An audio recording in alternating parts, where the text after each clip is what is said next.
was first starting at LSU. In the years since, Jeff has turned into my closest friend in Baton Rouge. And when I heard that Jeff Fest 2019 was a go, I immediately asked if I could crash the party, because there was nothing I would love to do more than to be close to a celebration of Jeff, the man, the myth, the legend.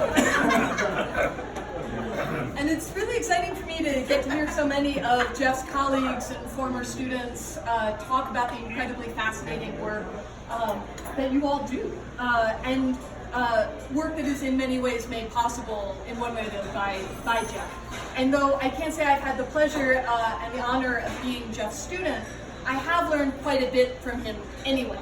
And that's not just because when we meet up for a beer, I ask him things like, what's up with the pants that Olympic curlers wear? Or, do you think that object is really a space sail? Even though he always has really thoughtful answers to those questions. But instead, I've learned lots of things from him. And if you permit me, I would like to just share the top 9 things that I, a timid non-astrophysicist, have learned from 7 years with Jeff Clayton. Now, I should say this list was originally longer. It was a list of 37 things, but I've cut it down. But if you're interested in the others, talk to me. Number 9 on my list is how to be a Renaissance person. You all know Jeff. You know he's like an onion. Layers upon layers upon layers, right? No, not because he makes people cry. It's the layers thing, and that's where the analogy ends. Okay. Yes, he is a brilliant scientist and an amazing pedagogue and an indefatigable mentor. But he is also many things, nay, all things, to all people. He is an adept road tripper, a swift crossword puzzler, a veritable sci-fi guru, a grant reviewer, I learned today, beer thrower, a passionate women's basketball supporter, a resourceful snack preparer, a perceptive beer taster, a regular party planner, a steady community convener, an avid reader, a sharp-eyed movie critic, a promulgator of dark humor, a clever photo taker of sunsets over the Mississippi, and a guy who proves that Nantucket has so much more to offer than limerick rhymes. He's a feminist, he's a friend to the LGBTQ community, he's a Canadian, an American, a legend in his own time. He's an Astronomy on Tap superstar, a city stroller, a frequent flyer, a thoughtful godfather, a caring son, a baseball fan, a colleague, and a classmate who's managed to stay in touch with friends for decades. He wears many hats, most of them emblazoned with the Red Sox logo. And he does it without breaking a sweat. That is a Renaissance man for sure. Number 8 on my list of things I've learned from Jeff is that... That was 39. The others are shorter. That was the grand gesture to begin.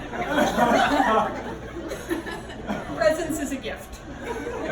And Jeff has taught me a lot of things about being a good colleague and a good member of a community. You show up for things. You are there when you are needed. You do the service that needs to be done. You are a leader in all the right ways. You are, in short, a mensch, right? And Jeff has always been there when I needed him. And he's been there when I didn't realize I needed him until afterward, when I was so happy that he was there, right? He was there when I organized a protest carrying a sign. He was there when I gave a talk on Shakespeare, weirdly, also carrying a sign. When I got married, he was at the rehearsal dinner, charming my out-of-town friends and my aunts, who to this day continue to ask about that nice young man that they met out there. Jeff knows that presence matters, and he's always there when you need him. 7, I learned that there are great truths in this world. For example, winter is coming. And Arya is the best character on Game of Thrones. I I learned from Jeff that Democrats need to get their damn house in order and win. I learned that the Boston Red Sox are the greatest franchise in the history of sports. And if you can't respect that, you shouldn't be in his presence. And I just think that in all seriousness, there's a dignity in a kind of willingness to speak deep truths, and I salute it. And even if we agree to disagree about that other New England franchise, the Patriots, I am glad that Jeff is fearless about what is right. Number 6, Jeff taught me how to survive a party. I've been to Jeff's house for many parties. All of them fabulous. And many of you have probably been to some of those parties as well. You might have noticed that sometimes you go for that Christmas party and there's a charming tree bedecked with gently chirping sci-fi ornaments, right? And suddenly this hearth-like scene out of a Rockefeller painting just ends up being interrupted by the sound of children in the next room breaking expensive things. And Jeff's reaction to this, total equipoise and calm. Is anyone hurt? He'll ask. And then just shrug and keep the party going. And this is the kind of radical hospitality that Jeff models in his everyday life, whether it involves kids destroying something valuable or indeed new faculty members trying to get their footing at LSU. 5, everything is related. You might know that Jeff, for the last few years, has been co-teaching this course on the physics of sci-fi. I've gotten to watch some of the videos he prepares for this course, and I've read along with the syllabus for fun. And Jeff makes this course make smooth, complete sense, because again, all evidence-based knowledge across disciplines is connected in one way or the other. And what we learn from this short story need not be cut off from what we learn about an elliptical orbit. And connecting worlds of knowledge in rigorous, creative ways is what makes Jeff's classes so arrestingly engaging, because all knowledge matters. Number 4, I learned from Jeff how to watch movies. You might follow the blog Jeff at the Movies, which is an indispensable companion at Oscar time. And Jeff's Oscar Bash is, of course, the highlight of the year. It features homemade snacks, a highly competitive pool, trash talking, occasional fisticuffs. Discussing movies is never more fun than with Jeff, and if you've heard of his extreme cinema going at the Nantucket Film Festival, seeing up to 5 is the record? What? In a day? 1 day? Yeah. Maybe 4. Okay. 4 films in a day, right? You know that this is a guy who's serious about appreciating film. Number 3, I learned how to Mardi Gras. This guy knows what he's doing, as we see on the picture, right? Muses, shoes, sparkling neon glasses, flashing beads. To be clear, that's beads that flash, not beads that he got from Flasher. I've seen Jeff sporting all of them as he winds his way through the parade crowds, whether Chewbacca or Orpheus. Jeff is ready to strut his stuff, and through him I've learned pretty much everything there is to know about Mardi Gras. Number 2, from Jeff, I learned how to care about your students. Jeff would show up sometimes bleary and exhausted to our weekly drinks because he was up late finishing a grant proposal with a student, or he'd be bouncy and delighted when he showed up just because one of his postdocs landed a position somewhere. He's a model of pedagogy, where pedagogy means literally guiding to something wonderful, something worthy of celebration. And it's just incredible to see how he lights up when he talks about the successes of his former students. You probably see. And it's a marvel. All right, and here's the last thing that I learned from Jeff, the most important. Jeff is the first person I text when news breaks, good or bad. He's the person I'm in touch with every election night as we text frantically about what's happening, good and bad. When something happens in my life, I want to tell him immediately, and that's because I know he cares, and he cares in a profound way. When Jeff gets angry, he's angry about injustice, he's angry about indifference, he's angry about cruelty.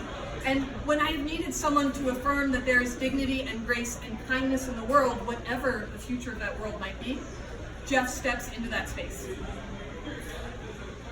A couple years ago, when news of the Pulse nightclub shooting broke, and I, like everyone else in the world, and especially those of us in the queer community, were shaken by this horror Jeff reached out with a simple message, and I still have the message on my phone. He says, "I love you." And he does. With commitment and loyalty, and with an understanding that this love sometimes means pain and grief. But he does it anyway, and he does it boldly, and he does it for every person who's fortunate enough to be in his orbit. And although he doesn't wear this kind of sentimentality on his sleeve, and though he doesn't perform that kind of affection for others, like actors might, Jeff embodies precisely what is so necessary about love in this period of human history. Carl Sagan once remarked that if there are aliens out there picking up our broadcast transmissions from Earth, the first they might have encountered would be Hitler's rallies, broadcast widely to a humanity about to rip its soul to shreds. But I am comforted by the fact that there are other transmissions yet making their way deeper into space for those aliens to pick up. I like to imagine that somewhere out among the stars is the signal from footage of Jeff telling his intro astronomy class that science is real and necessary for helping the world. Or from footage of Jeff killing it at Astronomy on Tap, connecting interstellar dust with the workings of our daily lives. Or from footage of this week, when Jeff models for all of us, as he has always done, how to love your students, your colleagues, your friends, with an openness and abiding respect that lifts them up. I look around here and I see a room full of people who love Jeff and have traveled to be here to celebrate what he has done for us professionally, intellectually, and personally. And I see a room full of people who themselves, I have learned today, practice that kind of fierce, unafraid care for others. And I have to imagine that Jeff, being the thread that ties us all together, is also the person who has taught and continues to teach us the marvels of a cosmos that is built on kindness, fairness, and humaneness. So I want to toast the man here who agrees with me that Wonder Woman should have been in the running for Best Picture, and that Diana Prince's assertion that only love can save the world is not only true, but the only way to live. So, to Jeff, who is admired and respected and owed and loved so very much. Yeah.